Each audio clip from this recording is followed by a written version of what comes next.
Saudara, shalom. Shalom. Kita malam hari ini, ini Bu Herlina keluar ya. Mungkin ada gangguan kali ya.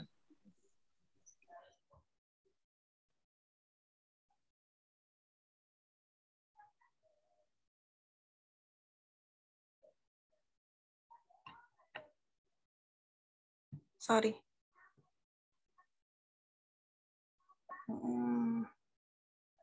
Musa boleh di-unmute punya Musa? Ya. Oke ya.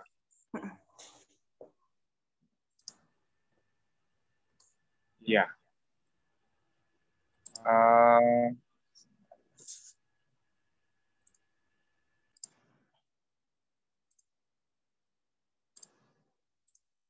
Oke, kita mau bicara tentang satu tema, yaitu tetap berkarya di tengah pandemi. Ya. Nah, ini kalau lihat background dari slide ini tentang membangun, ya, Pak Ibu Saudara ya. Nah, ini bicara tentang satu keaktifan dalam diri kita untuk tetap berkarya, sekalipun kita ada di tengah-tengah situasi yang mungkin ya membuat kita agak terbatas dalam banyak hal, ya. Baik, sebelumnya kita baca dulu satu bagian firman Tuhan ya, yang terdapat di dalam 1 Tesalonika pasal yang pertama ayat 1 sampai dengan 10. Oke, saya tampilkan Alkitabnya. Ya, Bapak Ibu bisa lihat ya? Masuk enggak ya? Masuk Musa. Ya, oke. Masuk jelas. Ya, oke. Bisa baca ya, kelihatan ya saya. Bisa. Nah, ini kecil jangan. Ini kecil ya sebentar. Yang tadi. Ada ketekan.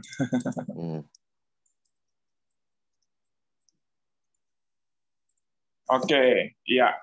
1 Tesalonika pasal 1 ayat 1 sampai dengan ayat yang ke-10. Iya.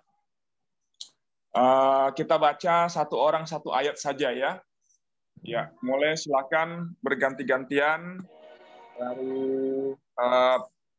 Lucy, kemudian Pak Andreas, Semumaya, Bu Sherly, ya, kemudian Pak Hendra, Maria, kemudian Bu Herlina, Cesucen, ya, terakhir ini contoh Yohanes, ya. Oke, nanti kita lanjut lagi ya, Bu Lilis kalau ada juga ya. Oke, silakan mulai dari ayat 1 ya, saya akan operasikan Alkitabnya.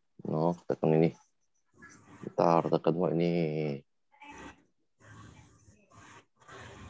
Ya, ayat 1. Saya ya Musa. Ya. Dari Paulus, Silwanus, dan Timotius kepada jemaat orang-orang Tesalonika yang di dalam Allah Bapa dan di dalam Tuhan Yesus Kristus, kasih karunia dan damai sejahtera menyertai kamu.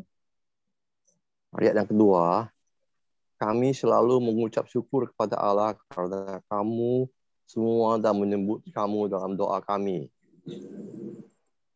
Sebab kami selalu mengingat pekerjaan imanmu, usaha kasihmu, dan ketekunan pengharapanmu kepada Tuhan kita, Yesus Kristus di hadapan Allah dan Bapa kita. Dan kami tahu, hai saudara-saudara yang dikasihi Allah, bahwa Ia telah memilih kamu. Oke, sebentar. Oke. Iya, Pak. Oke, Pak. Ya. Baik, terima kasih. Sebab Injil yang kami beritakan bukan disampaikan kepada kamu dengan kata-kata saja, tetapi juga dengan kekuatan oleh Roh Kudus dan dengan suatu kepastian yang kokoh. Memang kamu tahu bagaimana kami bekerja di antara kamu oleh karena kamu.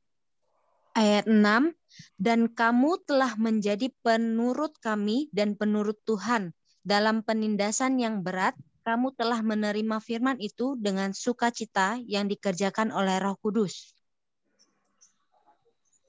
Ayat 7, sehingga kamu telah menjadi teladan untuk semua orang yang percaya di wilayah Makedonia dan Akaya. Oke, 8 saya naikkan dulu ya, sampai 10. Oke, silakan. Lanjutnya.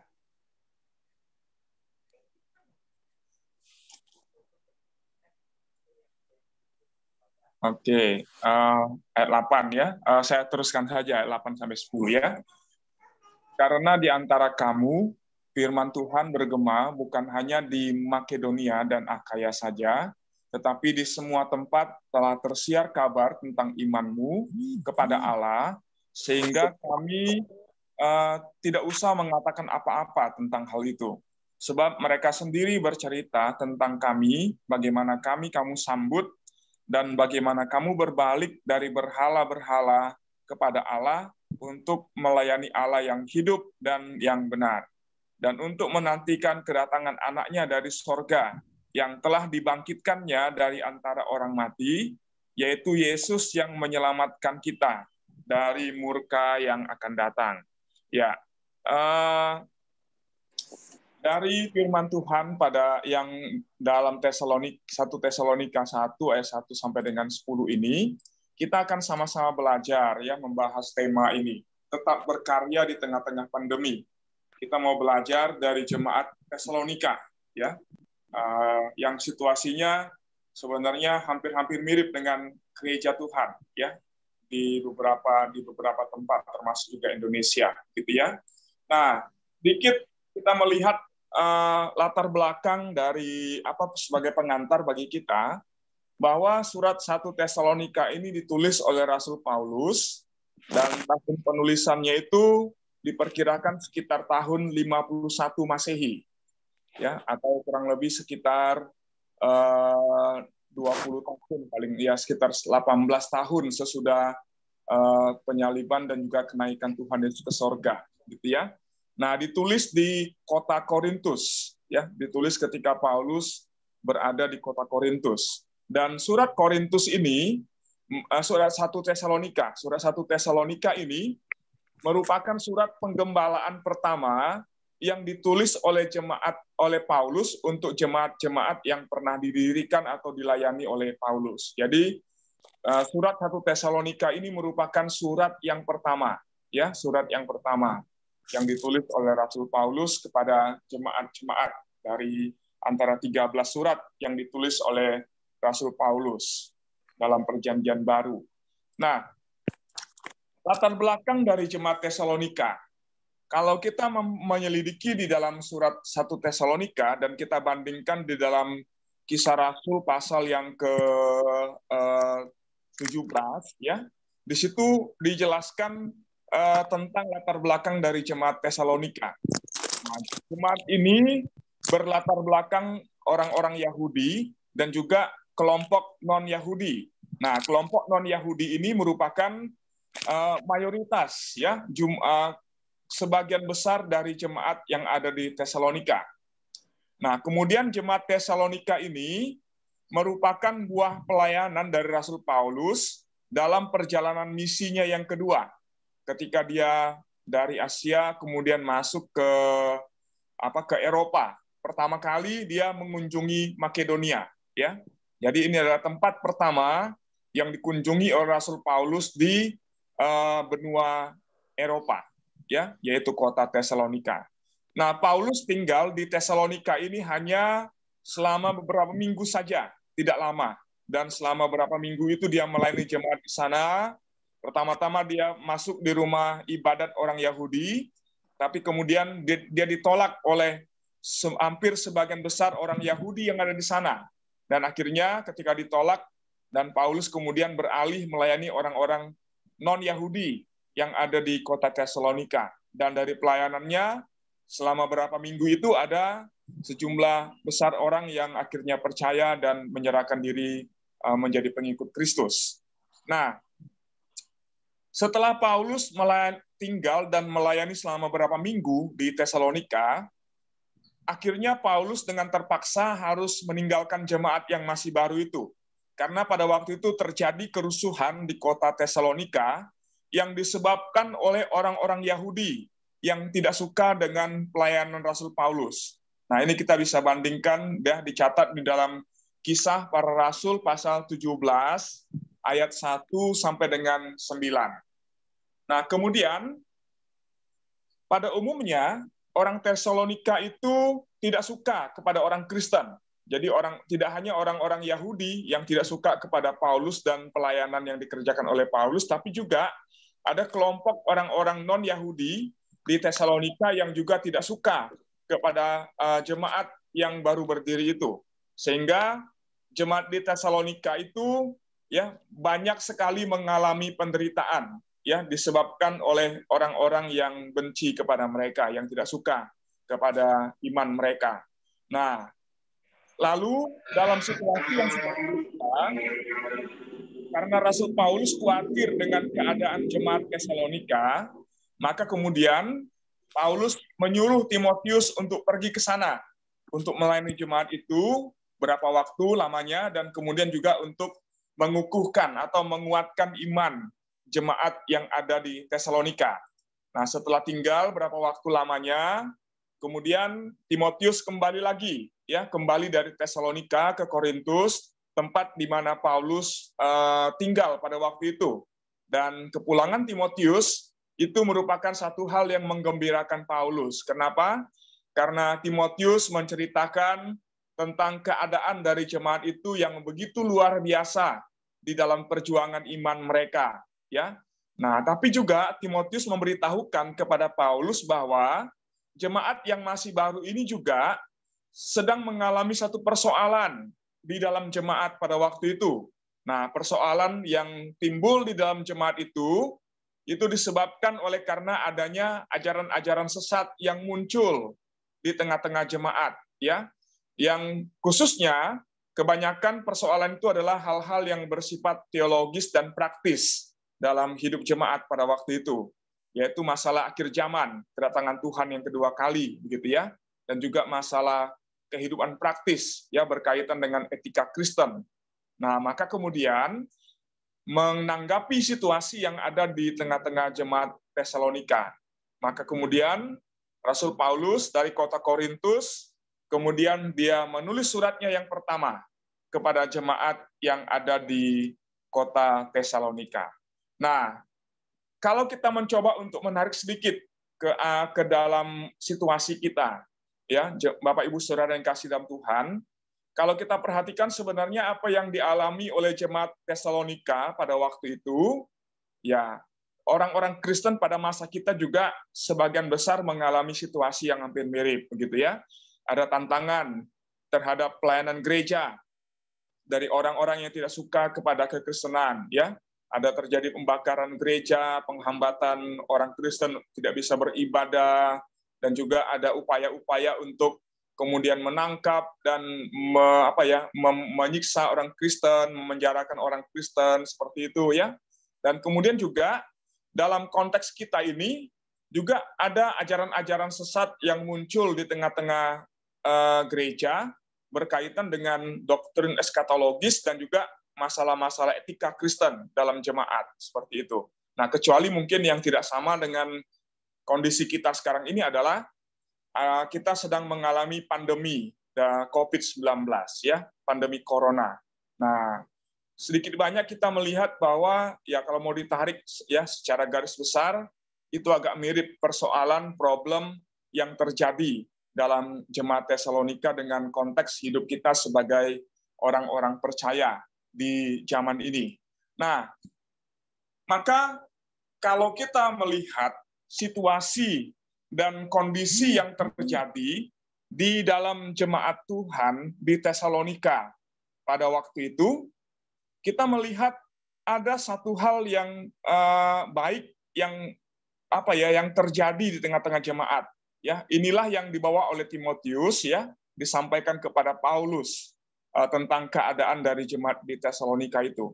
Dan ini kemudian Paulus tunjukkan di dalam suratnya kepada jemaat di Tesalonika, ya, tentang karakteristik dari jemaat itu di dalam mengalami penghambatan, penganiayaan, dan tantangan iman yang tidak mudah yang mereka hadapi pada waktu itu. Nah, dalam hal ini itu menunjukkan karakteristik, ya, atau satu sikap yang jelas di tengah-tengah jemaat Tuhan yang ada di kota Tesalonika. Yaitu yang pertama berkaitan dengan pekerjaan iman mereka. Ya, kalau kita baca di dalam ayat yang ketiga, itu Paulus singgung tentang hal itu. Ya, Paulus memuji mereka karena mereka begitu bertekun, begitu bergiat di dalam pekerjaan iman mereka. Apa itu nanti kita akan lihat dalam pembahasan selanjutnya. Lalu kemudian juga di dalam usaha kasih yang mereka kerjakan, ya, sebagai buah dari iman percaya mereka kepada Tuhan.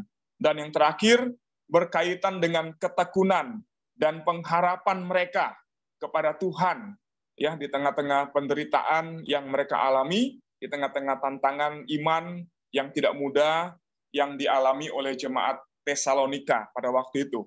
Karena situasi yang ada membuat mereka hidup bukan hanya dalam penderitaan, tetapi juga secara ekonomi jemaat ini, jemaat Tesalonika ini termasuk jemaat yang sederhana, bukan jemaat yang kaya seperti jemaat di kota Korintus.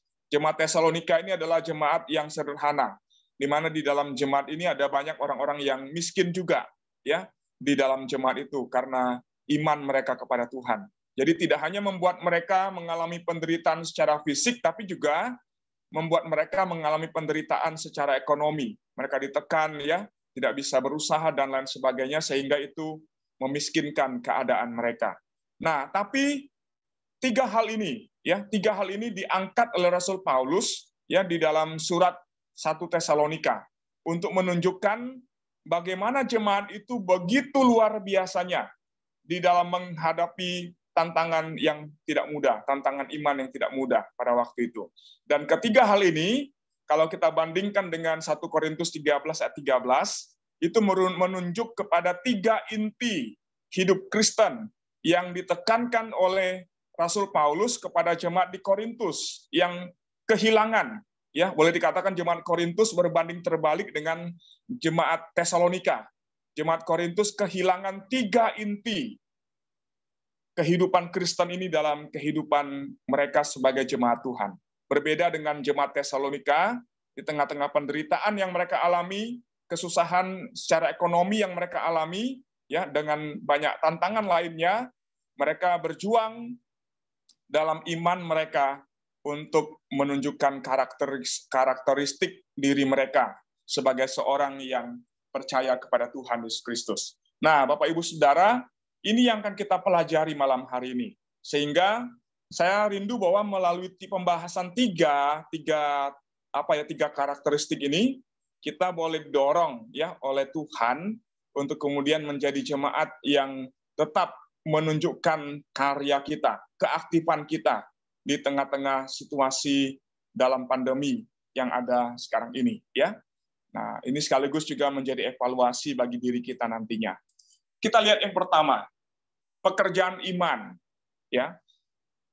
Menarik bahwa di dalam menunjukkan karakteristik dari jemaat Tesalonika yang pertama, Paulus tidak hanya berbicara tentang iman dari jemaat itu, tapi Paulus menggunakan satu kata keterangan, ya, kata keterangan yang menunjukkan kualitas iman dari jemaat yang ada di Tesalonika. Dia menambahkan kata pekerjaan, ya, pekerjaan iman.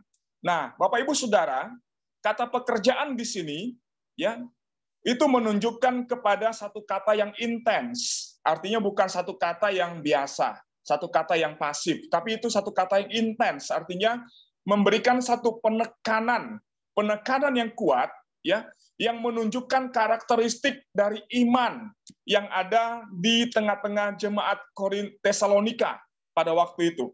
Nah, dengan kata lain, ketika Paulus memuji jemaat Tesalonika tentang iman mereka yang ditunjukkan dengan adanya satu pekerjaan iman, ya, satu tindakan yang aktif, yang ada satu perjuangan, semangat yang luar biasa dari jemaat Tesalonika. Paulus ingin menekankan kepada jemaat Tesalonika dan juga kepada kita bahwa kehidupan kekristenan itu adalah suatu kehidupan yang harus dilakukan dengan satu tindakan yang aktif, bukan satu pola atau satu tindakan yang pasif, begitu ya. Artinya, sebagai orang Kristen, kita harus menunjukkan diri kita sebagai seorang yang aktif, yang berjuang, yang bergerak, yang berupaya untuk terus-menerus, ya, menambahkan di dalam iman kita kualitas iman, kehidupan iman yang semakin hari harus semakin bertumbuh dan semakin bertambah.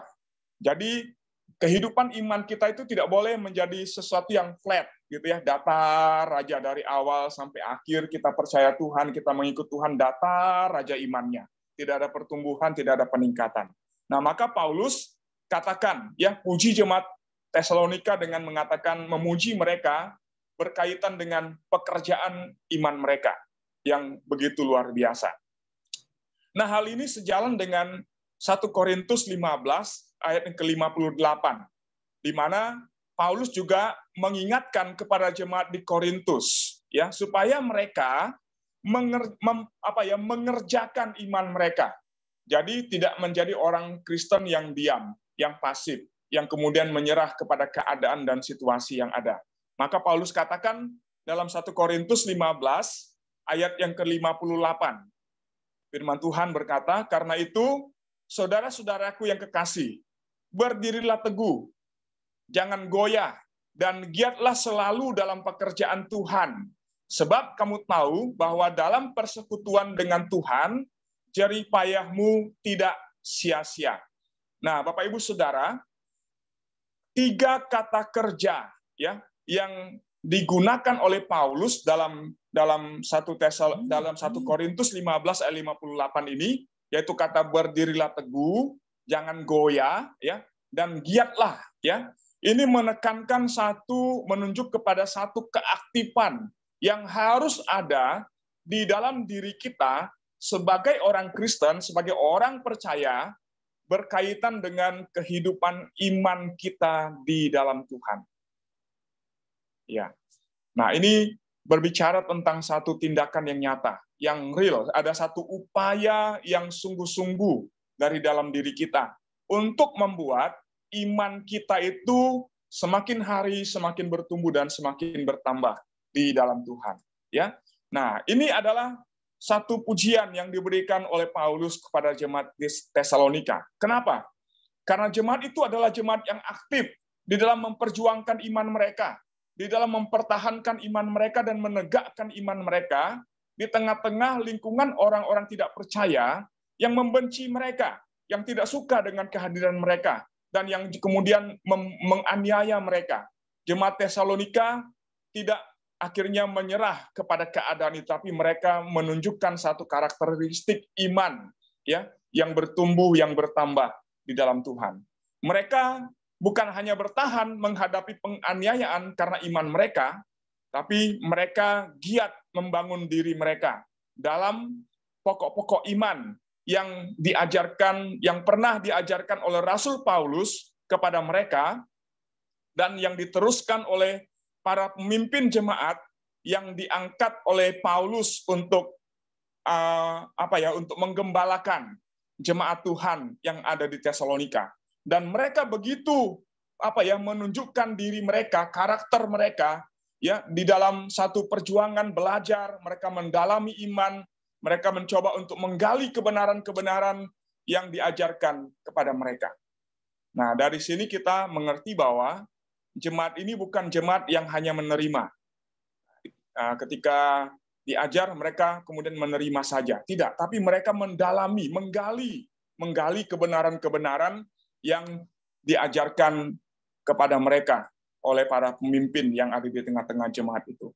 Nah, jemaat yang Bapak Ibu Saudara yang kasih dalam Tuhan, ini adalah satu hal yang luar biasa. Kalau Bapak Ibu baca di dalam ayat 5 dan 6, ya, dalam 1 Tesalonika pasal yang pertama itu, Paulus begitu memuji mereka berkaitan dengan bagaimana mereka tidak hanya bersemangat ketika Paulus datang kepada mereka, melayani mereka, mengajar mereka firman Tuhan, tetapi mereka dengan diri mereka sendiri, ya, menggerakkan diri mereka untuk belajar, untuk mendalami, dan semakin mencoba untuk mengerti, memahami firman yang diajarkan kepada mereka.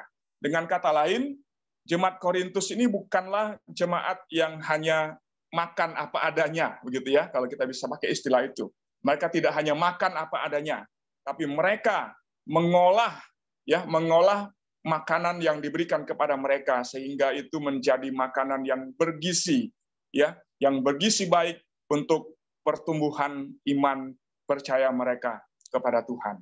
Nah, kenapa bisa begitu, Bapak Ibu Saudara yang kasih dalam Tuhan? Ini jawabannya. Karena jemaat itu benar-benar telah merasakan kekuatan Injil dalam diri mereka. Sebagaimana yang Paulus katakan di dalam Roma 1 ayat 16 sampai dengan 17, ya. Roma 1 ayat 16 sampai dengan 17. Paulus katakan, sebab aku mempunyai keyakinan yang kokoh tentang Injil.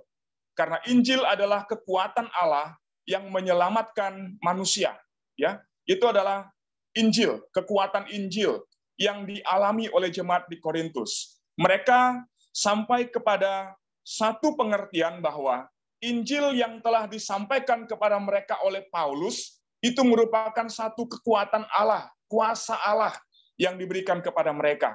Dan kuasa itu kemudian menggerakkan mereka, mendorong mereka untuk tidak hanya sampai kepada percaya, menyerahkan diri menjadi pengikut Kristus, tapi mereka belajar dan memuridkan diri mereka untuk menjadi orang-orang Kristen yang semakin bertumbuh di dalam iman dan pengenalan mereka akan Tuhan Yesus Kristus, Juru Selamat mereka. Nah, ini sekaligus menjadi, kalau menurut saya ini menjadi tantangan bagi kita sebagai jemaat Tuhan. Ya, menjadi pertanyaan bagi kita, seberapa kita begitu mendorong diri kita untuk belajar firman Tuhan, mendalami firman Tuhan, dan mengembangkan iman kita di dalam kebenaran firman. Saya nggak tahu pandemi ini semakin menggairahkan hati kita untuk baca firman enggak, Bapak Ibu Saudara. Pandemi yang kita sedang hadapi sekarang ini kira-kira sedang membakar diri kita, memberikan satu semangat yang luar biasa di dalam diri kita enggak untuk bertekun dan bersetia di dalam mencari Tuhan, mengikut Tuhan dalam hidup.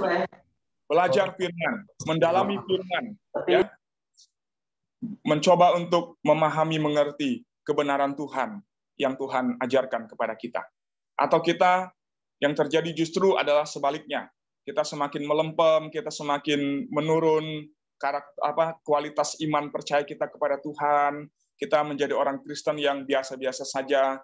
Bahkan lebih parah lagi, ya saya nggak tahu apakah kita tetap setia di dalam beribadah kepada Tuhan atau tidak, ya.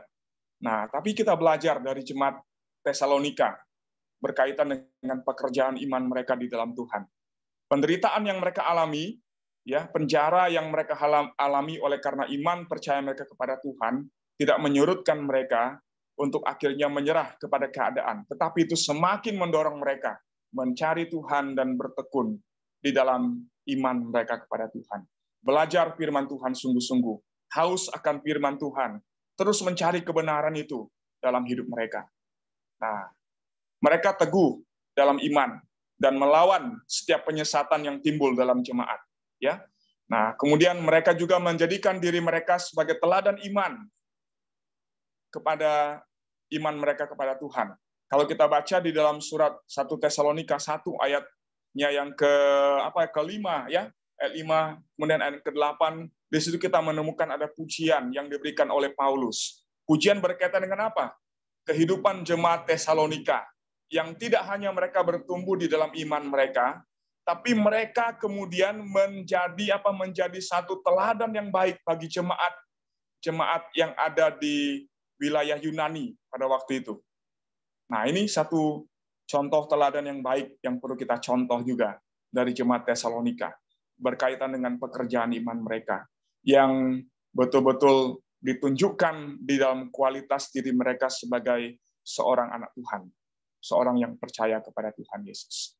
Nah, bagaimana dengan kita, Bapak Ibu Saudara yang dikasihi Tuhan, ya?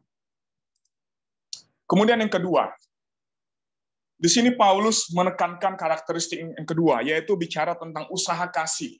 Ya, kata usaha juga itu menunjuk kepada satu tindakan yang aktif, Bapak Ibu Saudara yang kasih dalam Tuhan. Ya, seperti kita yang menjalankan usaha, tidak mungkin hanya duduk diam saja, kemudian hanya menjual apa yang ada, begitu kan? Tentu yang berusaha akan aktif, ya, berjuang, bergerak aktif untuk mencari hal-hal yang inovatif untuk meningkatkan usaha yang dijalankan. Nah, kita yang bekerja juga begitu. Ya, bagaimana kita aktif bergerak untuk meningkatkan diri kita di dalam pekerjaan yang kita tekuni. Artinya bahwa ketika Paulus berbicara memuji jemaat Tesalonika berkaitan dengan karakteristik hidup mereka sebagai orang percaya dan mengatakan tentang usaha kasih dari jemaat itu, ini tentu menunjukkan kepada satu tindakan yang aktif dari jemaat Tesalonika. Nah, dalam hal ini Paulus memuji mereka berkaitan dengan jerih payah mereka dalam menunjukkan kasih. Dalam menunjukkan kasih atau menyatakan kasih Allah yang sudah mereka terima dalam hidup mereka. Kenapa Bapak Ibu Saudara yang kasih dalam Tuhan? Karena iman mereka kepada Tuhan Yesus Kristus itu bekerja, dia didorong oleh karena kasih Tuhan yang telah mereka alami. Dan iman itu menunjukkan dirinya dalam perbuatan kasih mereka kepada Allah dan kepada sesama. Ya.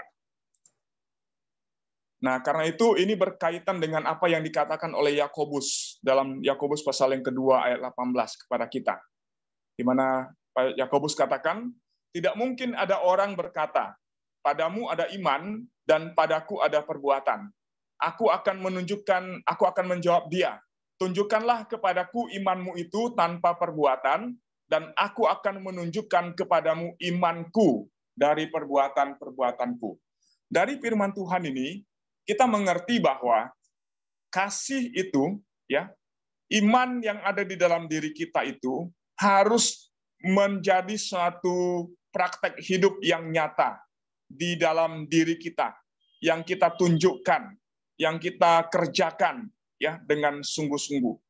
Karena orang yang percaya kepada Tuhan tidak hanya sekedar pengakuan percaya, tetapi iman kepada Tuhan itu adalah sesuatu yang harus ditunjukkan di dalam perbuatan kasih atau di dalam tindakan kasih yang nyata, baik kepada Tuhan maupun juga kepada sesama kita, sesama saudara di dalam Tuhan.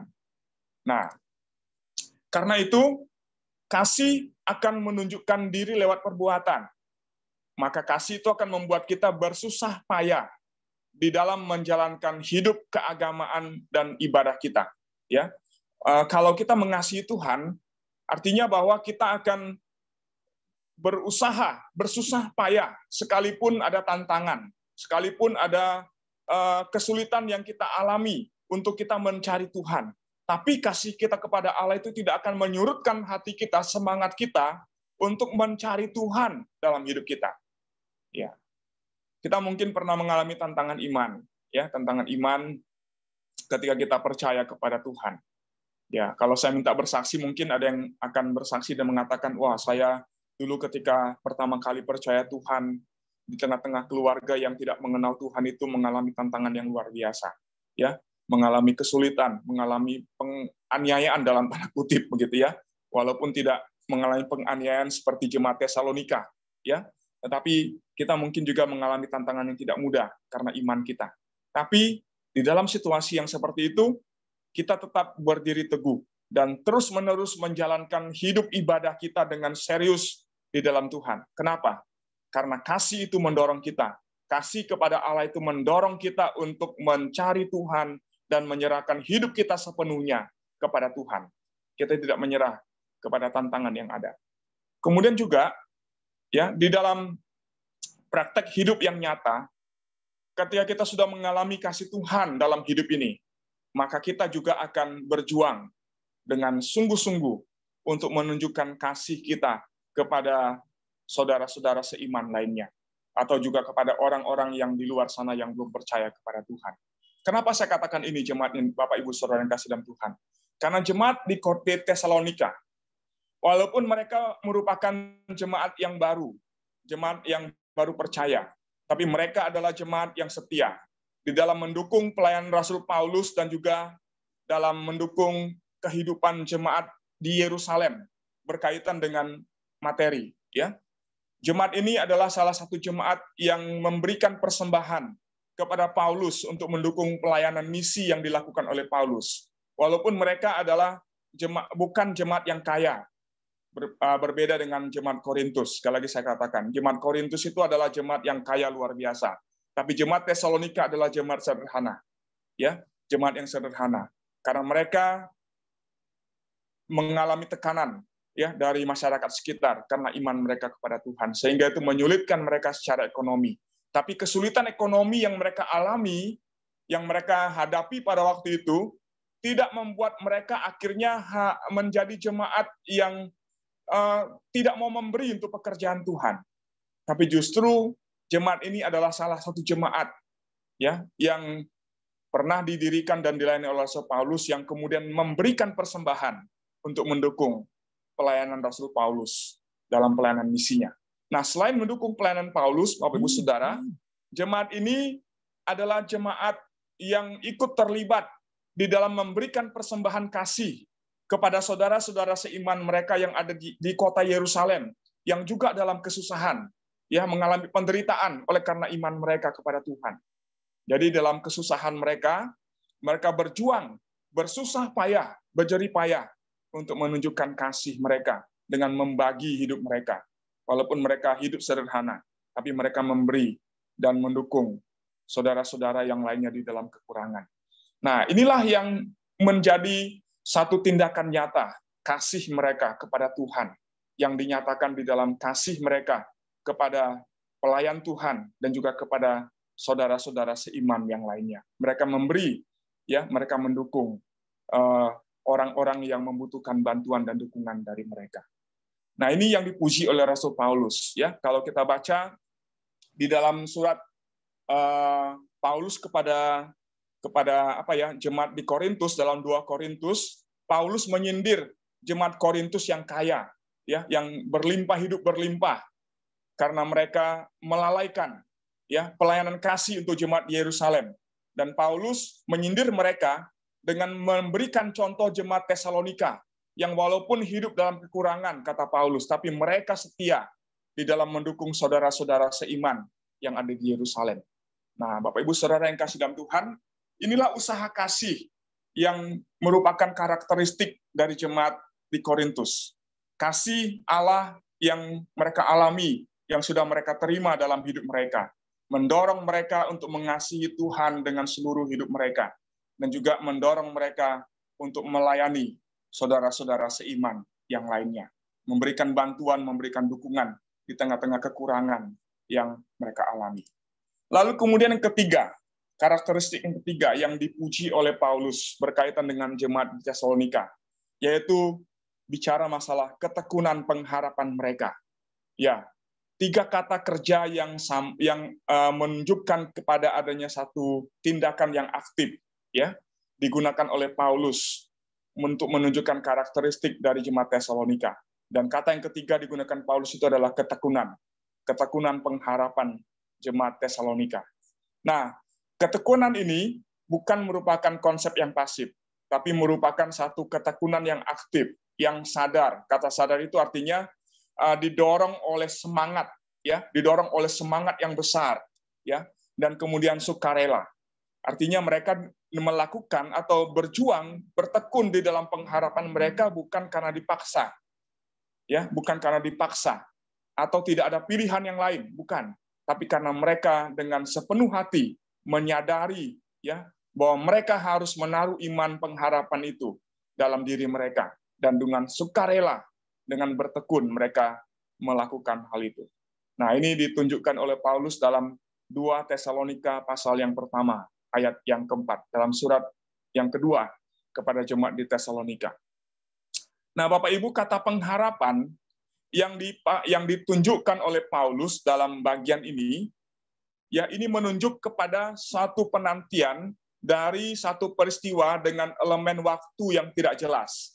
Artinya pengharapan ini berbicara tentang satu masa yang akan datang, satu peristiwa yang akan terjadi pada masa yang akan datang, yang belum jelas waktunya, kapan akan terjadi, ya, tanggal berapa, bulan berapa, tahun berapa. Ini tidak jelas. Nah, ini berkaitan dengan kedatangan Tuhan Yesus yang kedua kali. Ya, Paulus menunjuk kepada harapan dan pengharapan yang ada dalam jemaat Tesalonika akan kedatangan Tuhan Yesus yang kedua kalinya.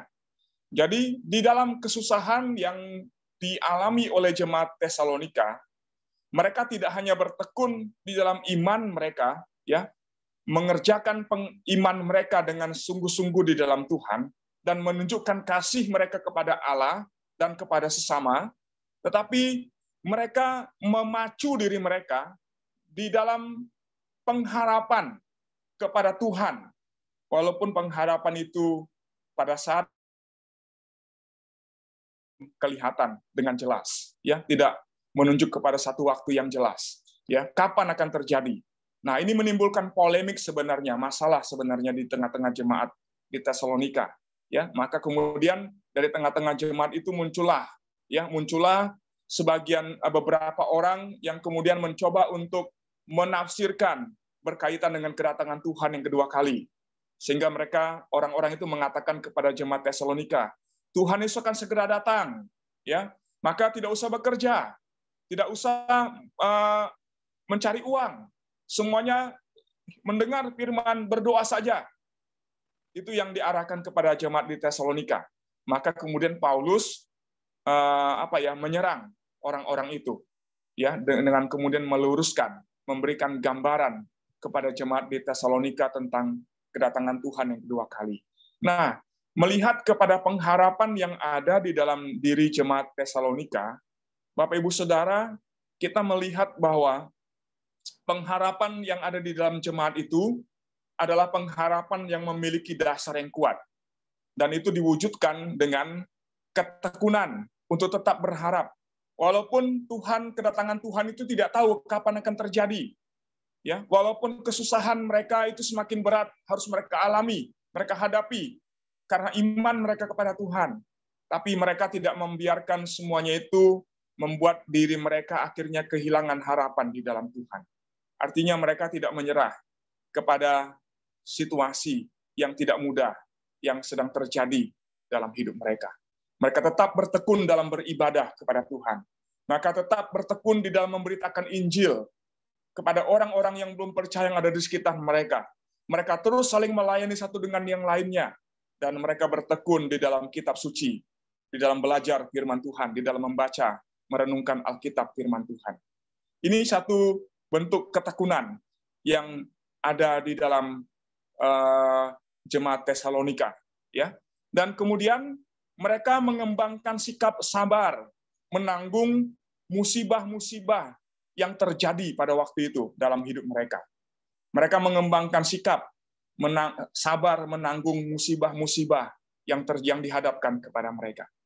Mereka tidak akhirnya menjadi orang-orang Kristen yang menyerah kepada keadaan, atau menjadi orang-orang Kristen yang bersungut-sungut kepada Tuhan karena penderitaan yang mereka alami. Tapi Paulus puji mereka karena mereka begitu sabar, ya, begitu sabar, begitu tekun menghadapi setiap penderitaan yang dihadapkan kepada mereka. Dan yang ketiga, itu mereka tunjukkan dengan sikap sabar dalam menanti kemuliaan, ya, berkaitan dengan kedatangan Tuhan yang akan disingkapkan kepada mereka. Nah, ini satu karakteristik yang muncul yang dikerjakan oleh jemaat di Tesalonika. Ya, ini sesuai dengan apa yang diajarkan Paulus kepada mereka, yang juga Paulus ajarkan kepada jemaat di Roma dalam Roma 8 ayat 25. Tetapi jika kita mengharapkan apa yang tidak kita lihat, kita menantikannya dengan tekun. Artinya di sini bahwa Paulus mengatakan bahwa pengharapan iman Kristen itu adalah pengharapan yang pasti. Tapi di sisi yang lain, pengharapan itu adalah sesuatu yang masih abstrak sekarang ini. Masih belum dapat dilihat dengan jelas. Seperti apa, ya, kenyataan itu, ya, kemuliaan yang akan datang itu, kedatangan Tuhan yang kedua kali. Tetapi sebagai orang percaya, karena pengharapan itu adalah pasti, walaupun tidak dapat dipahami dengan jelas, maka sebagai orang yang percaya, Paulus katakan kita harus menanti dengan tekun. Nah, ini yang dilakukan oleh jemaat Tesalonika, ya, mereka bertekun di dalam pengharapan mereka kepada Tuhan. Juga dalam Roma 5 ayat 3 sampai dengan 5, Paulus katakan, dan bukan hanya itu saja, kita malah bermegah juga dalam kesengsaraan kita, karena kita tahu bahwa kesengsaraan itu menimbulkan ketekunan, dan ketekunan itu menimbulkan tahan uji, Dan tahan uji itu menimbulkan pengharapan. Dan pengharapan tidak mengecewakan, karena kasih Allah telah dicurahkan dalam hati kita oleh Roh Kudus yang telah dikaruniakan kepada kita. Bapak, Ibu, Saudara, jemaat Tesalonika memahami kebenaran ini. Ya, karena itu, ketika mereka mengalami kesengsaraan, karena iman mereka kepada Tuhan Yesus, dikatakan bahwa mereka bertekun di dalam menghadapi kesengsaraan itu. Mereka tidak melarikan diri, apalagi menyangkal iman mereka. Mereka bertekun di dalam menghadapi kesengsaraan itu, karena mereka tahu bahwa ketekunan itu, ketekunan mereka di dalam menghadapi kesengsaraan yang ada, akan membuat mereka menjadi orang-orang Kristen yang tahan uji. Ya, akan membuat mereka menjadi orang-orang Kristen yang tahan uji. Dan memang berbagai pencobaan yang terjadi dalam hidup kita, persoalan yang terjadi dalam hidup ini, kalau kita menghadapinya dengan keteguhan hati di dalam Tuhan, maka itu akan membuat kita menjadi orang-orang Kristen yang tahan uji, orang-orang Kristen yang kuat iman, percayanya kepada Tuhan. Dan tahan uji itu dikatakan akan menimbulkan pengharapan, artinya mendorong dalam diri kita pengharapan untuk terus berharap, percaya kepada Tuhan, sekalipun kita belum melihat hasil dari iman, kepercayaan kita kepada Tuhan sekarang ini. Tapi kita akan terus berharap dan percaya kepada Tuhan. Ya, karena kita percaya bahwa pengharapan itu tidak menjadi sia-sia. Pengharapan kita di dalam Tuhan itu tidak sia-sia. Sebagaimana yang Paulus katakan dalam 1 Korintus 15 ayat 58 tadi. Paulus katakan apa? Sebab jerih payahmu di dalam Tuhan tidak akan sia-sia. Ketekunan kita di dalam menghadapi berbagai keadaan hidup yang kita alami sekarang ini, itu tidak akan menjadi sia-sia. Karena ketika kemuliaan Tuhan itu, waktu Tuhan itu dinyatakan kepada kita, kita akan melihat ada satu sukacita yang besar yang akan kita nikmati di dalamnya. Nah, maka Bapak, Ibu, Saudara yang dikasihi Tuhan, saya mengajak kita untuk merenungkan apa yang saya uraikan di dalam pembahasan tadi dengan 3 pertanyaan untuk kita boleh pikirkan, kita renungkan, kita jadikan sebagai satu evaluasi dalam hidup kita sebagai anak-anak Tuhan di tengah-tengah pandemi yang kita sedang alami sekarang ini. Yang pertama, bagaimana kita menghadapi dan menjalani hidup kita dalam masa pandemi ini? Bagaimana kita menghadapi dan menjalani hidup kita dalam masa pandemi ini? Nah, tentu kalau ini bicara tentang masalah kehidupan ekonomi, kehidupan kita dalam sisi yang lain, kita sudah berjuang dengan begitu luar biasa, ya, untuk bertahan dan menghadapi pandemi ini dengan berani, ya. Kita terus bertahan dan terus berjuang, tidak menyerah kepada keadaan yang ada. Tapi pertanyaan ini mungkin lebih tepat kalau diarahkan berkaitan dengan kehidupan rohani kita, kehidupan iman percaya kita kepada Tuhan selama masa pandemi ini. Bagaimana?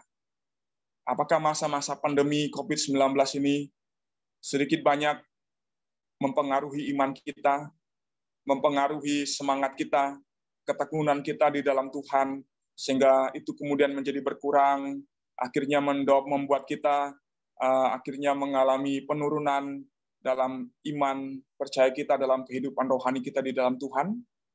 Kalau ini yang terjadi, mari belajar dari jemaat di Tesalonika. Bangkit, Bapak, Ibu, Saudara yang kasih dalam Tuhan.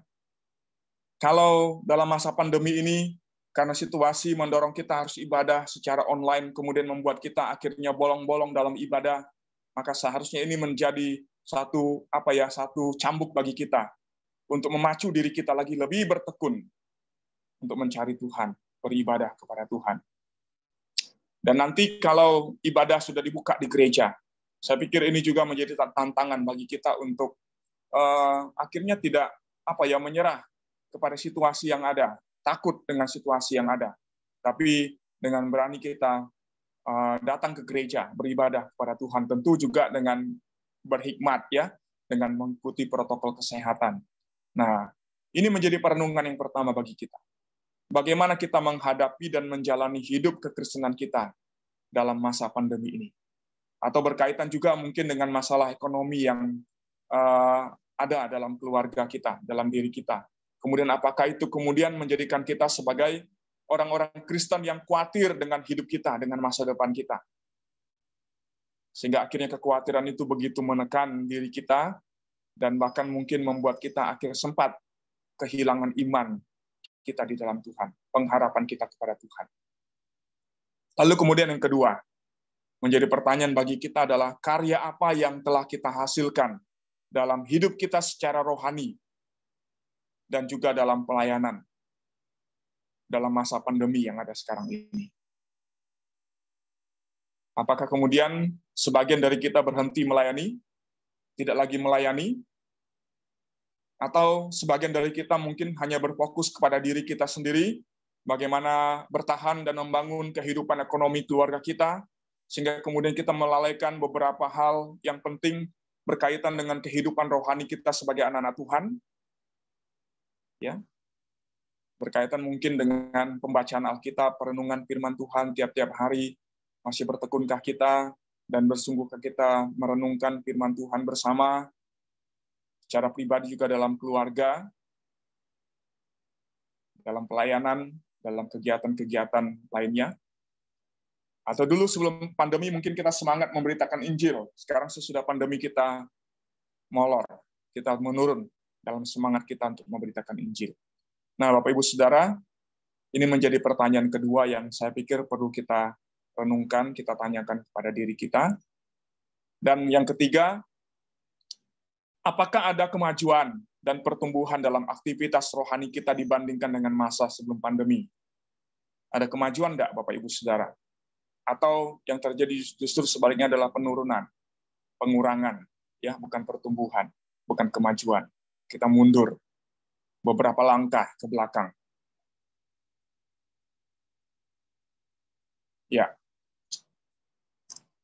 Belajar dari jemaat Tesalonika.